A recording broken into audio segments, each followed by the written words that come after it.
The topic that I have been assigned or I have selected to talk about is actually quite broad.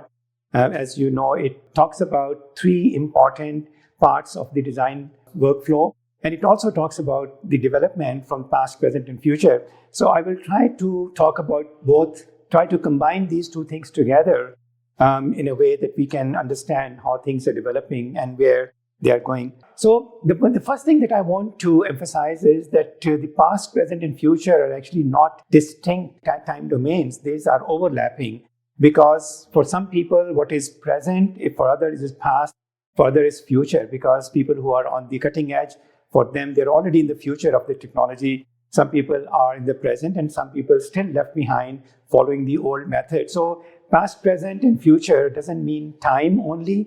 It also means the development stages of our profession and ourself. So when we're talking about this one, you will find that some of the things we talk about may be past for some who have already advanced, and maybe future for some who haven't seen it yet. So I think that's the context that we are going to discuss.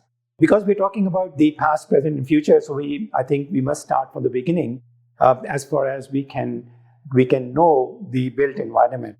So if you look at this statement, I'm sure many of you have read it, that if a builder builds a house for someone and does not construct it properly, and the house which he built falls and kills the owner, then that builder shall be put to death. It's a very strong statement, but it tells us 3-4 things. First of all, it was done a long time ago, almost 4,000 years ago. First time somebody tried to make rules for built environment and professions. So at that time, of course, no structural engineers, no mathematics, no physics base. But the expectation of a built environment was clear. Safety of the people, prevention of disaster was the main thing. And if you cannot satisfy that, then the penalty was very severe. Now move fast forward to today. Today, if you look at the disaster the same way as causing death to somebody, it's composed of hazard, vulnerability, and exposure. And of course, hazard is natural or man-made. The vulnerability is the inappropriately built, designed, or operated built environment. And the exposure is, of course, the urbanization and people who are exposed to that risk. So this is the first two parts, make the risk and then the exposure. Of course, if there's no exposure, then we don't have a disaster, even if we have a high risk. Like in a desert, even if we have an earthquake, nothing really happens. So the key role of structural engineer now these days is to reduce the disaster risk by reducing the vulnerability of the built environment. And of course, with the current definitions, with due consideration to sustainability as well. It's not only safety now, we also have to look at the sustainability. So to me, that is what these structural engineers and the builders and the whole profession needs to deliver to the society. Now, if that is the case, then let's look at how can we compute and reduce the vulnerability. So this process of reducing vulnerability is now developing over many years. It started with intuitive design without calculation, just people having some knowledge, experience passed by generation, to code-based design, to performance-based design, to consequence and risk-based design, then resilience-based design, and now AI and tech-assisted solution. So now we are traveling this ladder over the years, and different people are on different stages of this ladder. Code-based design is the minimum, and of course, performance-based design and others, some people are doing, some people are not doing. But this is where the trend is. So we are now progressing in the understanding mechanics, materials, methodologies, computational technologies. They are taking us from that to that. The people who built pyramids, intuitive design, to what we are doing now is this long journey that we are following. Now, let's look at one more time on the history of our computation, our main tool that as engineers we use. It started with Galileo, who first recognized that there's something called engineering, in the sense that he looked at the cantilever and looked at the behavior. Robert Hooke gave us the first equation linking force and displacement. Isaac Newton did it for the physics and also for dynamics. And then later, Thomas Young and many people developed that. But you can see here that there was a 200 years or 150 years gap between Robert Hooke's identification of the relationship between force and displacement and the Thomas Young's constant of elasticity. And then if you look at these people one more time, Robert Hooke and Newton were almost the same time. One looked at the displacement of things which are fixed and deformable, and Newton looked at the displacement of rigid bodies, not deformable but can free to move. And then those two laws combined together to give us the first combined equation for equilibrium, dynamic equilibrium, including the effect of damping, stiffness, and mass.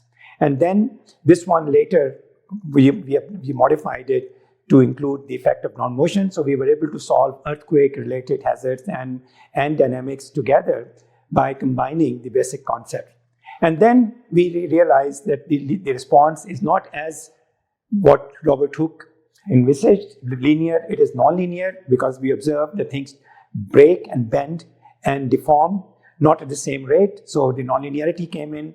Nonlinearity added to the linear equation for dynamic equilibrium, gave us the nonlinear equation for dynamic equilibrium, and then we specialize it to ground motion. So basically, the math is complete now. We have the equations that describe the equilibrium of things in dynamic motion, including all the important parameters in there. So the computational tools are there. Then we have the software that implement these equations and give us these solutions. So that means we are now in a situation where we have the basic tools. Now let's go back to how we work and how we have worked and how we will work in the future. So in traditional structural design workflow, we actually, as you know from the concept, developing systems, preliminary design, detailed design, and then coordination with other disciplines, with architects, with highway engineers, and so on. Then we're making construction documents. Then we get the reviews and approval from the government and other agencies, and finally, we do the construction management. So that's what most of us will do as engineers. But let's focus on the first part of conception, with preliminary and detailed design, especially detailed design, because that's where we spend most of our time and effort. And that's where we think that optimization is also important, although it is actually, previous stages also impact that. So if I look at now building design workflow, let's say using ETABS, and then you'll see that from the architecture, you will create a structural model, you will select the building system, floor, shear wall system, frame system, whatever. You do the system selection, do the preliminary sizing, then you define the material properties. Unfortunately, in our profession, we need to have the answers before we can have the answers. That means we are looking for the design of the frame, but before that, we already need to know the size of the frame and the material to be used. And this is the iterative process that makes our job very hard, and no direct solution is available. From there, after those assumptions, we make the geometric model, we do the structural analysis from there, and then from that, we do the design. And once again, design is not really design, it's more like a capacity check. And we'll come back to that in a minute. And from there, we then get the reinforcement for the concrete building, and we make the drawings, and finally, we make the final specifications and drawings that will be sent to the site. So what we need is at the last step, but it already requires most of this information to be known, even for doing our workflow, and that makes it iterative and non-optimized. Now, if we go back to the time, because we are trying to combine the present, past, and future, and also the workflow. So when I started working, and maybe some of you started at the same time, like 40 years ago, all we had was design guidelines, handbooks. So if you have a problem, you go to a design handbook, and then you find the ready-made solution, no calculation mostly required because everything is tableized or in diagrams, and you get the ready-made solution and you're done. And very little could be done because you could only do what was in the handbooks. And if something not in the handbook, normally you couldn't solve it. Then we have the software coming in, and then we have several progression from stepwise design of structures. I'm not going to into the detail, you can look at this later. So we have the stepwise design where we do some things manually and some things in the computer.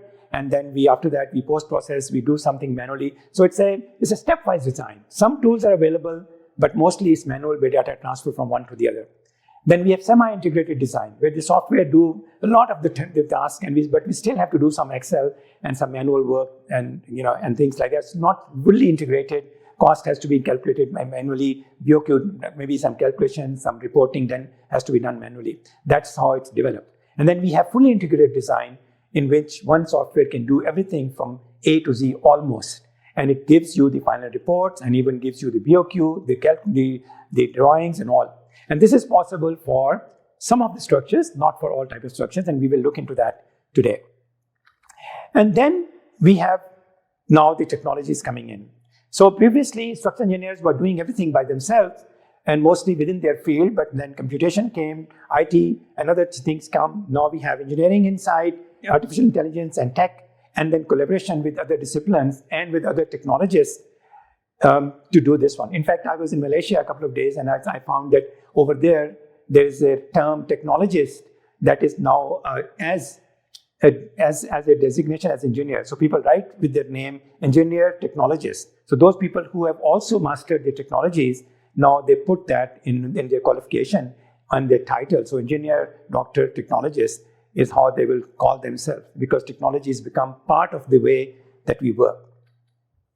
So I think everybody knows about these technologies: BIM, digital twins, sensors and IoT, artificial intelligence, machine learning, VR, cloud-based collaborative tools, 3D printing, and then most importantly, parametric and generative design.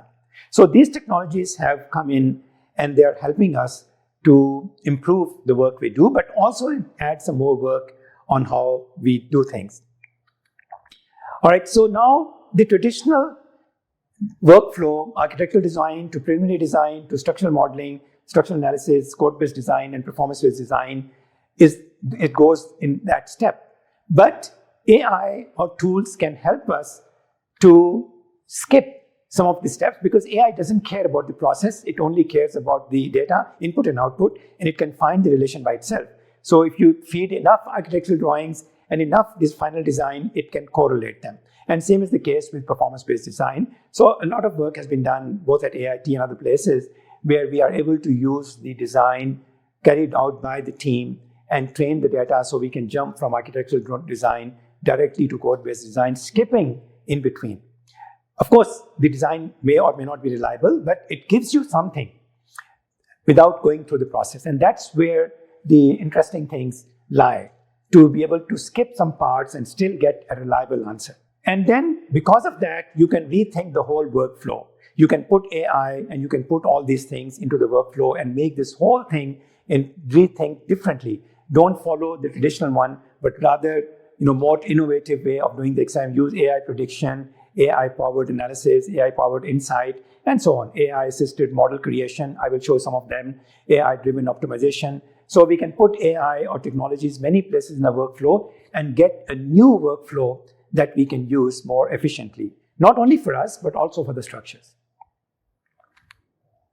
So let's get back to the workflow again and look at those steps in a little bit more detail to understand what is needed. So first of all, conception. Conception is one of the hardest things to do, because here you need to look at many aspects.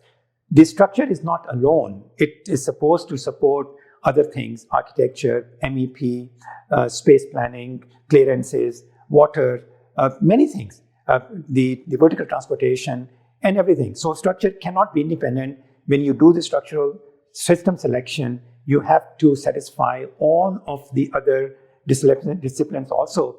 And that's why sometimes we say that we must use rich picture concept to cover everything about that. So a building plan and all the way to everything for preliminary sizing, including, of course, earthquake and wind loads, all part of that. So this is one of the way that you can select the right system using AHP and other technologies with that. For structural modeling, which is the main task that we do, we have to find a way to model materials, geometry, boundary, loads, connection, and process. So if you can model these things properly in a mathematical way, then we can have a good way to create a reasonable representation of the structure. Please remember, We never analyze the structure. We always analyze the model of a structure. So if the modeling is not good, analysis is not good, design is not good, and everything else is not going to be satisfactory. So modeling is one of the most important aspects in our structural design process because it creates a connection between physical structure and the computer understanding of what we are doing. Material modeling. Please don't worry, I'm not going to go into detail. I'm just giving you the idea that this is one of the hardest things we have to do. We still don't have enough good material modeling techniques, and we always assume very simple material model. We assume that it's a linear elastic model of a material, but actually the material is very complex. As you can see here, it is isotropic, orthotropic, anisotropic. It has a nonlinear stress strain curve. It has a matrix connecting this one. So it's a very complex phenomena, including confinement and many things. So this is one area where structural engineers make the most simplification, and this is the area which requires most attention in the future. So material modeling is the first one. Second one is geometry. And this is again a challenge because previously the software were very simplistic, so you could only do very simple representation. But now software have a lot of flexibility and they're directly linked to the CAD systems or Revit or whatever. So engineers are able to import the architectural geometry into structural engineering programs. But that should not be the structural model, because structural model have to be aware of what is important, what is not, and we should just model enough. We should not model something which is not of relevance to structural, and do not miss anything that architect may not have modeled. And one of those things is the foundation, which I will talk next. So modeling the geometry is very important, and it has progressed a lot, and I will show you examples in a few minutes. For example, this one is a traditional, if you're talking about steel structures here, if it's a portal frame, then the center line modeling has been very popular, where you just model the center line of the frame. And this center line will then be used to create a model like that. In the beginning, we have nodes and elements connecting them and a table for nodes and coordinates and all. And you use an average section properties, even though the section may be tapering. And then you have segmented element model where each portion of the frame uses a different property. But as you can see here, it doesn't really represent the geometry properly because the central line model is not going to capture the reality of the tapering portal frame. But we have been using it for a long time in the past. Then we now have new programs like SAP and ETABS, which are able to adjust the geometry using the non-prismatic sections and the offsets and so on, and many things that you can make the model look almost the same as the real structure that we are trying to model. So we can model those variations using the frame element, but with adjustments on the properties, on the section, on the insertion point, and many things. Many of you know already. So this is a major step forward in the current stage, where we can modify the geometry to match with the reality where it is important. And then we have an option. We can use a line element or a frame element, or we can use shell element. The disadvantage of the frame element, the shell element, is that it's more complex, very difficult to do if you do manually, but it has a lot of advantages. It can do the local stress concentration, handle the local buckling, and so on. So this is the difference between a simplified model, which is a frame model for the same frame, or a complete shell model of the section with refined meshes at the edges and so on, so we can capture the behavior more accurately. And this is one difference that you can have between different levels of modeling. And then we come to the next one, parametric model. So parametric modeling does not model individual elements, but rather relationship between different parameters, and then generate the individual elements based on those relationships automatically. Of course, the advantage is that if you change one parameter, the model gets updated automatically everywhere. And this is a huge development forward. Since we have started having parametric modeling, we are able to create more models, complex models, and modify them and study them and optimize them much better than we could do earlier, because we can run several options of parameters and then compare them. And this is just a quick in a tool, for example, you can see that people can use the parametric modeling, and it can automatically change the width and the length of the frames very quickly by linking them to some parameters. So that's how the parametric modeling will work, by creating relationship between different parameters. And people can use that parametric modeling technique and create a new workflow in which the structure is first parameterized, then we generate a model, then you link through API to analysis software, then link through API to output, then do some scripting to do the design. So engineers who are advanced in their work can write their own scripts and own systems using parametric modeling software, analysis software, design software, optimization software, so cost software together through APIs and scripting and programming. And this is where a lot of the scope for optimization and improved design workflow lies. But it requires a deep understanding of the parametric modeling and the tools that we use, plus the API programming and scripting and programming like Python and so on. And here we can show that through this example, that we have this one where we use the parametric model in Dynamo in one software, linking all these things for a whole building. And then after you're done with the final parameterization, you create the model and you pass it on to SAP 2000, for example, and then where you can then run it, and then you can get the analysis done. So that's one way to link the parametric modeling in traditional tools, in the separate tools, with software, and using two separate tools, but connect them together through APIs and scripting. So this is a great way to create complex and parametric models, both for optimization and for system studies and comparison. Then we go to modeling of boundaries. And this is where I was mentioning that we sometimes do not spend enough time because we just assume that the boundaries are simple pin or roller, when in reality, all foundations have some stiffness and we need to model that. And that's the wrong and that's the right way to do that. And also the soil modeling has a lot of other parameters in terms of the layers and ground motion and so on. So soil structure interaction is another area where not handled properly. Structural analysis, on the other hand, is pretty much now in the program. So software like SAP and others have so many analysis methods, so many analysis types. So analysis methods have gone from moment distribution to all the way, and we have so many analysis types that we can choose from. And I can just quickly show you how that works. Design, on the other hand, is still lacking a lot because design is mostly a capacity check. We don't have a direct design to get from A to output. And this, if you look at the process, the analysis is on the top and capacity check is at the bottom. And all we are interested in is finally a DC ratio. So demand to capacity ratio is the design output, most of us. So we rate the DC ratio less than 1 to be safe, more than 1 to be unsafe. And we can then use that for design optimization by optimizing the DC ratio and the material utilization.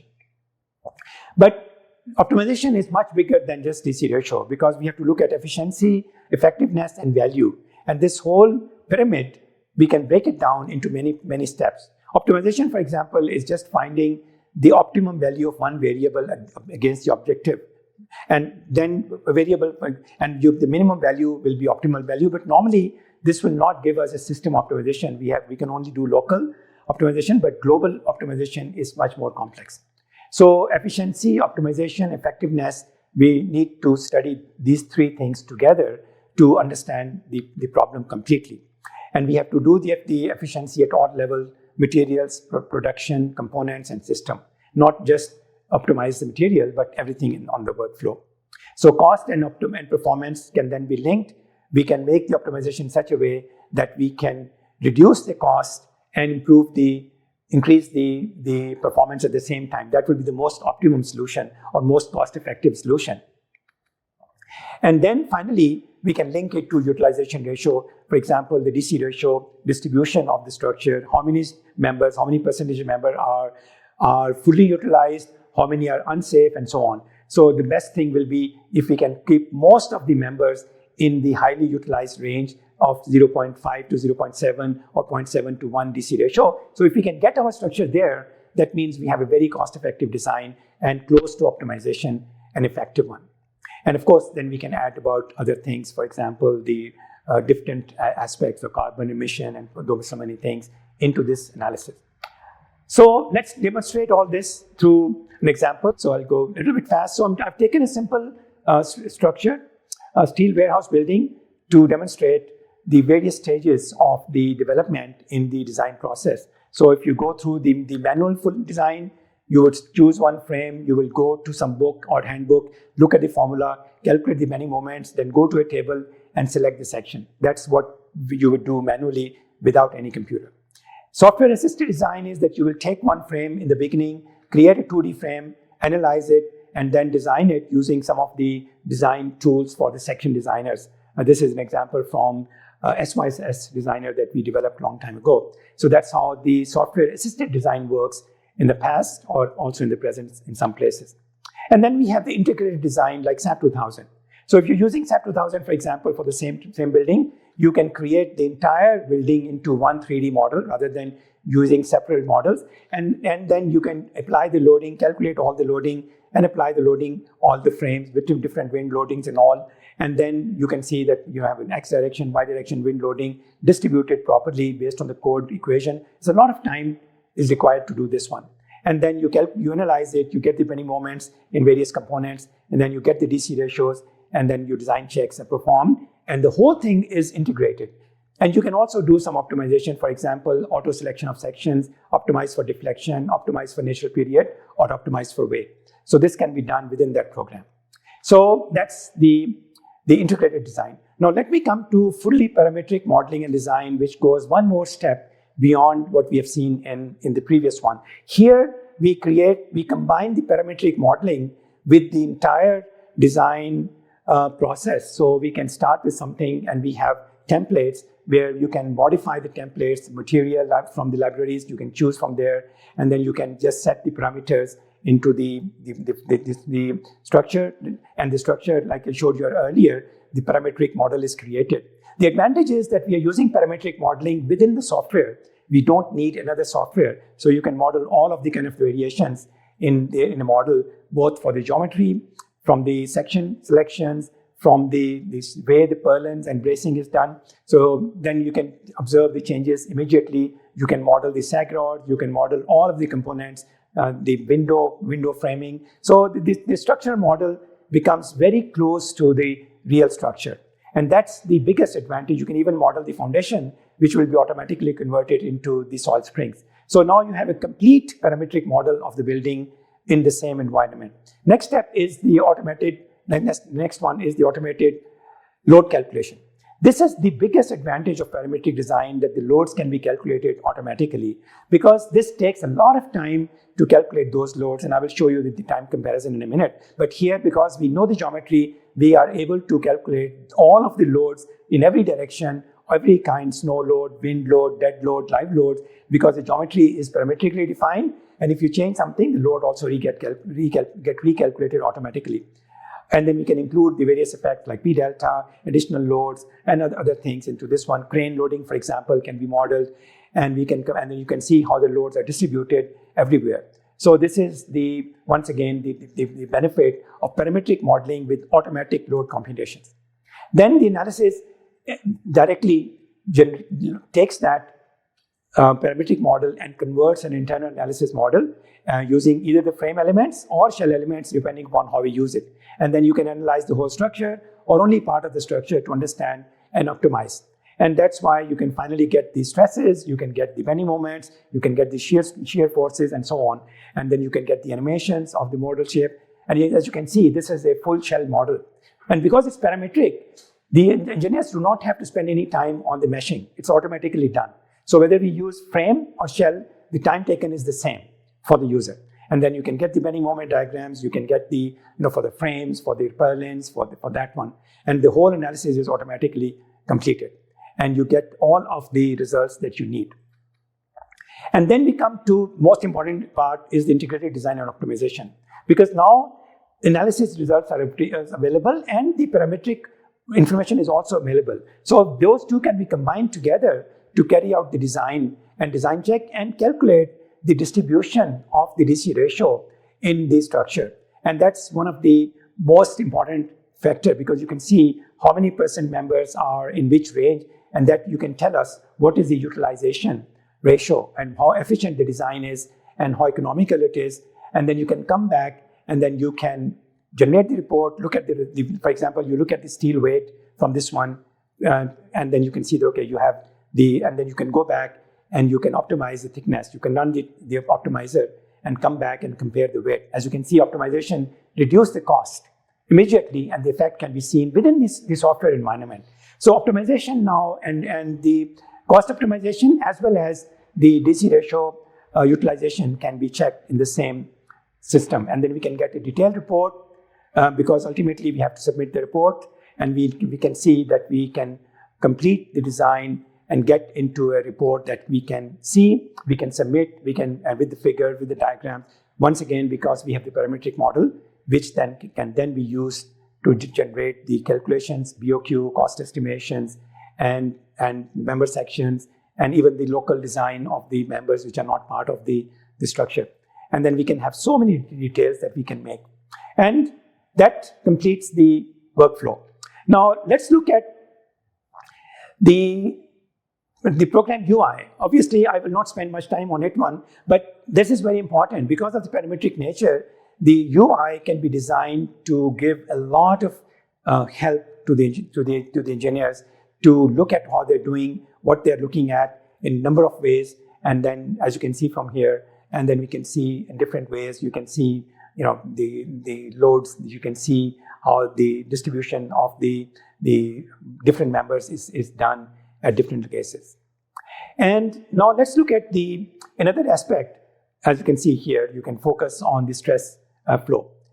And now let's look at the last item on this one, is how AI can come and help us. So I want to emphasize that this is a AI chatbot which is on top of the software, which you can just provide a sentence. It created a completely different frame by simply instructing in a natural language. It asks the program, can you do this one? Can you change can you change the section to be a different one? And then because the program is parameterized, so the AI model can actually, the language model that we built on top of that can actually convert the natural language, extract the parameters, find where these parameters are, what they mean, and apply the changes. Now, the biggest advantage to this AI, in our AI-enabled or assisted modeling and sizing is that engineers do not need to learn the basics of the program, or they do not need to learn extensively on how to use the program. Or, for example, the engineers who are working on it in the detail may have learned it, but the senior people want to come and modify something and see the effect. They can use natural language on top of the program and then make the modifications, look at the cost, run the analysis again, and then compare the cost. So so now let's look at the design time efficiency, because ultimately what we are looking for is how all of this work can create efficiency and optimization both in the structure as well as in the time of the engineer.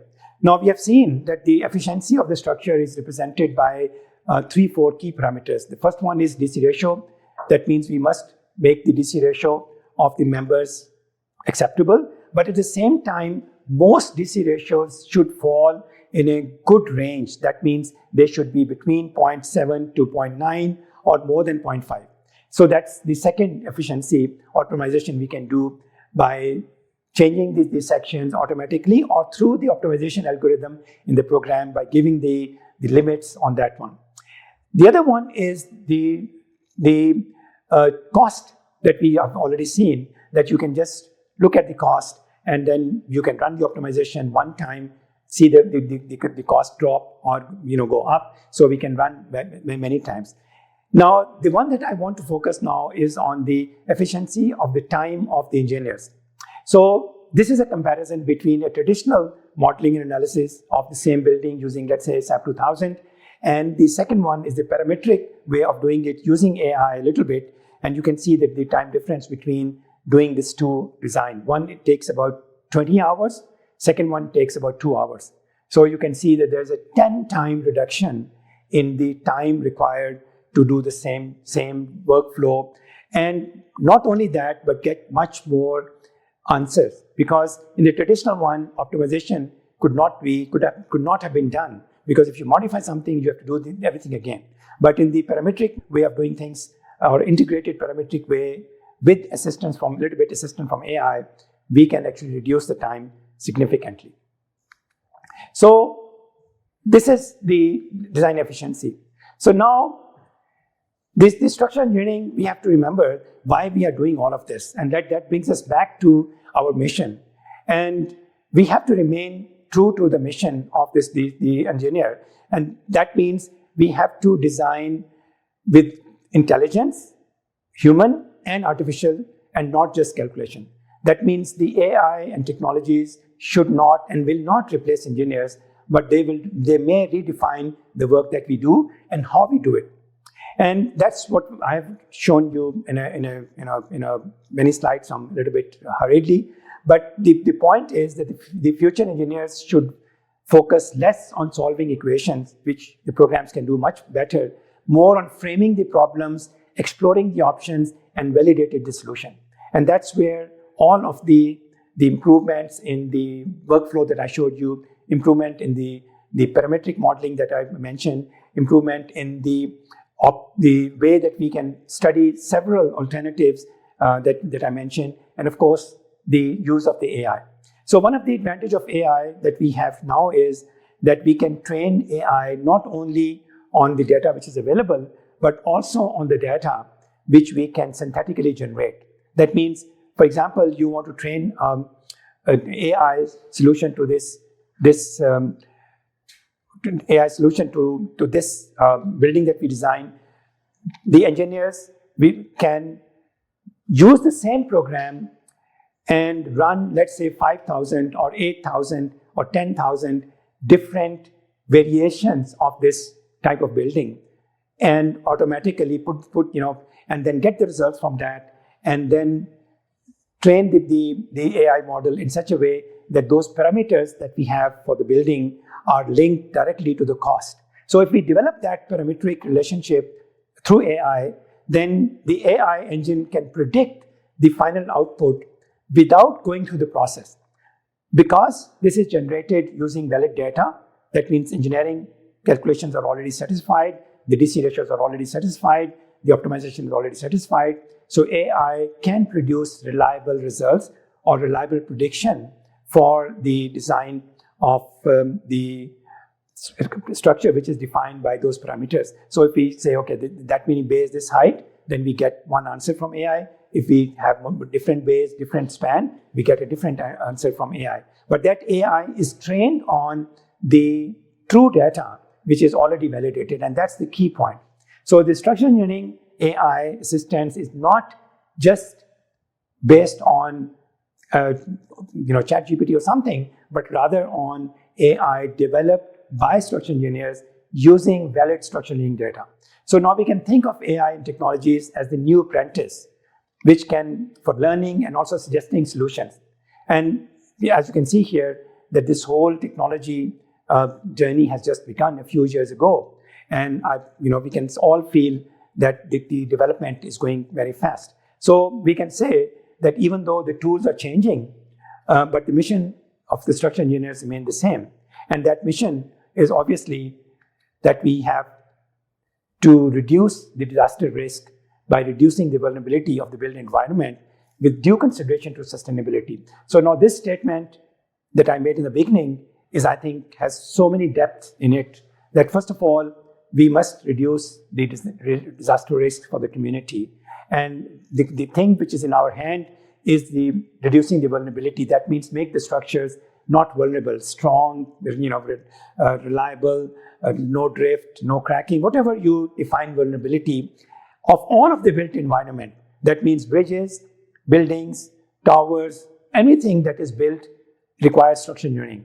And because structural engineering can reduce the risk to disaster, we also have a responsibility to make it sustainable. That means optimization that I mentioned earlier will give us least material, least resource utilization, longer life of the structure, and so on. So we can satisfy most of the sustainability requirements if the structure is properly designed, is optimized, is cost effective, and it's a safe solution. So we can combine both disaster resilience and sustainability through our work. So with that, I would like to conclude. Thank you so much.